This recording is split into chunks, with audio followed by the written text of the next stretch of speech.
Hey, how's it going, everyone? Bass here. In today's video, I want to go over if the Green Bay Packers will, and if they can, re-sign quarterback Rasul Douglas. And if you are new here and want more Packers news, analysis, and updates, I will be covering everything free agency, salary cap, to the draft for the Green Bay Packers on this channel, so go click the subscribe button down below. And sadly, Rasul Douglas is an impending free agent for the Green Bay Packers this offseason, an offseason full of plenty of free agents, cap issues, and all of the above. But we all know what Rasul Douglas contributed to this team this season.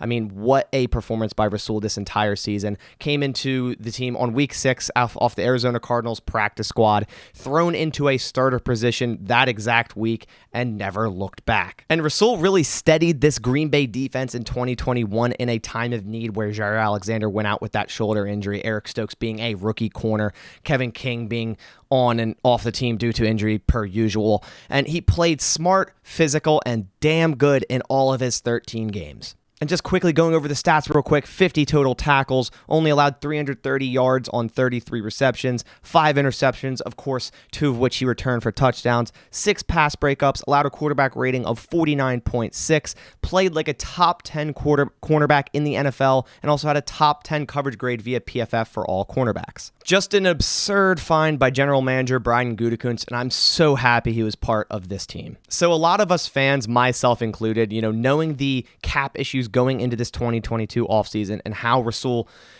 produced this year on that defense, we all thought there's probably no way we're going to be able to afford him or pay him with all these other issues arising. SpotTrack has his estimated market value at $9.2 million per year, and they compared his contracts with other cornerbacks with similar age, production, and contract status, and I'll bring up the little list here they have here. And this is when they signed their contract. You see Shaquille Griffin being the outlier here with $13.3 million average. Then you have Michael Davis with 8.4, Mike Hilton with 6, and Bradley Roby with 10.5 million, becoming an average of 9.284 million, and average age when all these 4 players signed was 26.3.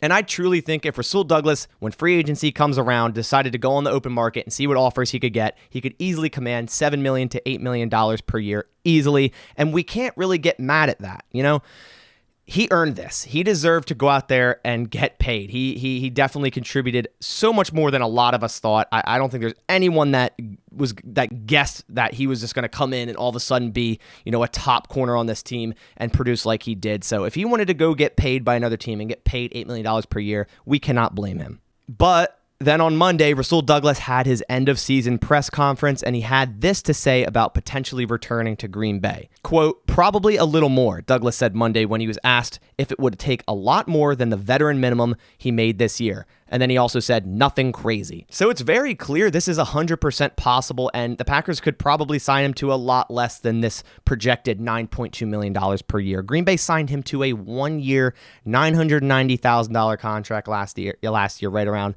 the beginning of the year. And saying probably a little bit more sounds like a home team discount to me. And if they could sign him for anything under $4 million per year, in my opinion, that is 100% a steal. Maybe a 2 to 3 year contract, but it's clear just by what he said here that Rasul Douglas wants to stay in Green Bay. Also saying, quote, "Everyone knows I want to be here. I've built a family here. We still have some unfinished business. Of course I want to be here, but I don't think that's my decision to make." So he's pretty much saying, hey, Gutekunst, Russ Ball, come out here, give me a little bit more money than you did, which was basically the veteran minimum, and I'll come back to this defense. So I think there's no question about it. You 100% have to do that. So of course, Green Bay has so much more to figure out when it comes to the cap situation, just bigger fish to fry in terms of cap numbers, players with expiring contracts, and being able to restructure certain deals and whatnot.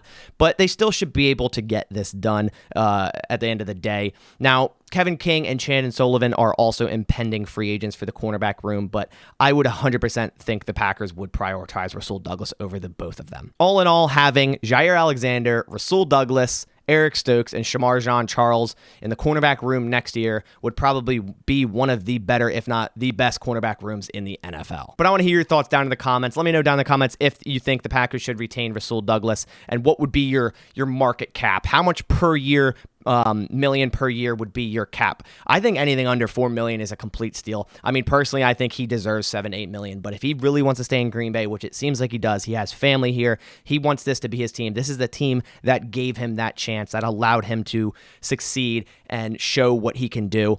If it was somewhere around under $4 million, I think that's a steal. But that's all I have for you guys today. I'll see you on the next one. And as always, go Pack Go.